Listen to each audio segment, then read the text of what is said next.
नमस्कार दोस्तों, स्वागत करते हैं आपका अपने यूट्यूब चैनल एडू अड्डा पर। तो आज हम बात करने वाले हैं कि यूपीपीएससी को लेकर अपडेट है। जी हाँ, यूपीपीएससी ने परीक्षा में बदलाव का बनाया रिकॉर्ड, लिखित परीक्षा का बढ़ा महत्व। चलिए जानते हैं क्या है पूरी बात। तो यूपीपीएससी ने एक साल में 4 प्रमुख भर्ती परीक्षाओं के प्रारूप में बदलाव कर नया रिकॉर्ड बनाया है। परीक्षा में पारदर्शिता के लिए इन बदलावों में अब लिखित परीक्षा का महत्व बढ़ गया है।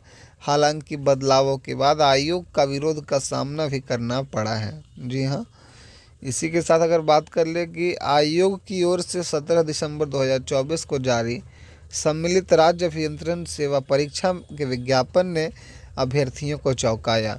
पहले यह भर्ती केवल एक लिखित परीक्षा व इंटरव्यू के माध्यम से होनी थी, लेकिन आयोग ने अहम बदलाव करके प्रारंभिक मुख्य परीक्षा और इंटरव्यू के माध्यम से चयन प्रक्रिया को पूरी करने का निर्णय लिया।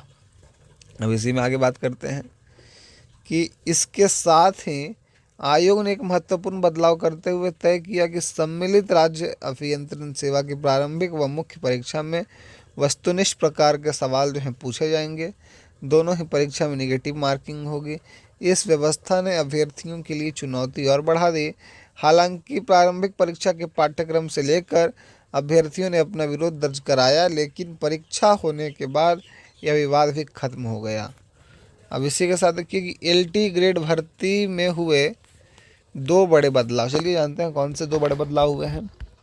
तो आयोग ने सबसे बड़ा बदलाव एलटी ग्रेड शिक्षक भर्ती परीक्षा में किया।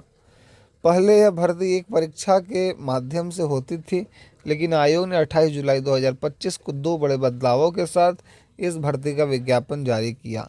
यह भर्ती अब प्रारंभिक व मुख्य परीक्षा के माध्यम से कराई जाएगी।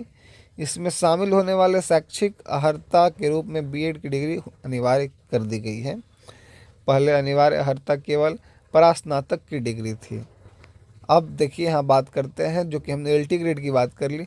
अब असिस्टेंट प्रोफेसर भर्ती में लिखित परीक्षा को तरजीह। जी हाँ, आयोग ने राजकीय महाविद्यालयों में असिस्टेंट प्रोफेसर भर्ती के लिए होने वाली परीक्षा में भी अहम बदलाव किया है। हालांकि आयोग ने इसका विज्ञापन अभी तक जारी नहीं किया, लेकिन प्रदेश सरकार की कैबिनेट से बदलाव को मंजूरी दे दी गई है। असिस्टेंट प्रोफेसर के पदों पर चयन अब लिखित परीक्षा व इंटरव्यू के प्राप्तांकों के आधार पर किया जाएगा, यानी मेरिट लिखित परीक्षा व इंटरव्यू में मिले नंबर के आधार पर तैयार की जाएगी। अब इसी के साथ में देखिए कि पहले केवल इंटरव्यू में मिले नंबरों के आधार पर अभ्यर्थियों का चयन किया गया था। इससे पहले अभ्यर्थियों की छंटनी के लिए एक स्क्रीनिंग परीक्षा होती थी, लेकिन स्क्रीनिंग परीक्षा के अंकों की अभ्यर्थी के चयन में कोई भूमिका नहीं होती थी। ऐसे में आयोग पर मनमाने तरीके से चयन करने का आरोप लगते थे। यह बदलाव असिस्टेंट प्रोफेसर भर्ती परीक्षा में पारदर्शिता के लिए काफ़ी महत्वपूर्ण माना जा रहा है।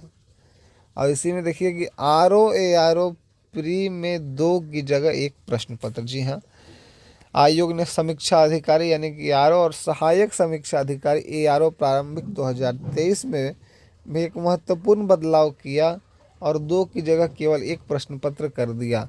पहले 2 पालियां में सामान्य अध्ययन व सामान्य हिंदी की परीक्षा होती थी, लेकिन बदलाव के बाद दोनों प्रश्न पत्रों को समायोजित करते हुए एक ही पाली में परीक्षा कराई गई।